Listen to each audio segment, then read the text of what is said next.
उनीजा Andrew Robinson African American खातून हैं जो New York America की रिहायशी हैं।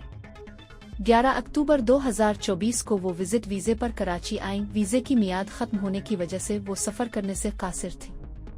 जब पुलिस ने उनसे पूछगुछ की तो उन्होंने बताया कि 19 साला नदाल अहमद मेमन के साथ सोशल मीडिया पर बातचीत के दौरान उन्हें इससे मोहब्बत हो गई, इस वजह से कि वो इससे शादी करने कराची पाकिस्तान आई है। क्योंकि वो उनकी तजवीज़ को मुस्तरद करने से कासिर था, वो अपने खानदान के साथ नामालूम मकाम पर फरार हो गया था। इसके बाद उनीजा कराची एयरपोर्ट पर बेघर रहने लगी। फिर उन्हें शदीद सर्दी और बुखार हुआ और वो तिब्बी इमदाद के लिए गईं और एयरपोर्ट सिक्योरिटी ने उनके दौरे के बारे में तफ्तीश की तो कहानी सामने आई।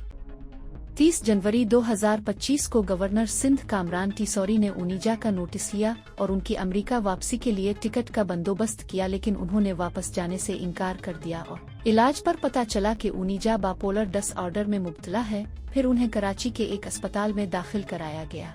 उनीजा ने बताया कि वो तशवीशनाक सेहत के मसाइल से दो चार हैं और चूंकि इसके वीजे में तोसी 11 फरवरी 2025 को खत्म हो रही है, अगर वो वापस नहीं गई तो उसे अदालती कार्रवाई का सामना करना पड़ेगा। वो ज़हनी दबाव का शिकार है क्योंकि पाकिस्तानी शख्स जिसने इससे शादी करने का वादा किया था और अब उसे कराची की सड़कों पर बेघर छोड़कर खुद गायब हो गया। ये सूरत हाल बैन अल-अक़वामी सफ़र दिमागी सेहत से आने वाली मुश्किलात और सकाफती ताल्लुकात के पेचीदा नताइज को नुमायां करती है। उनीजा के मामला में मुसाफिरों के लिए दिमागी इलाज तक रसाई की ज़रूरत और ऑनलाइन ताल्लुकात के मुमकिना नताइज और इसे पेश आने वाले मसाइल को वाज़ेह है।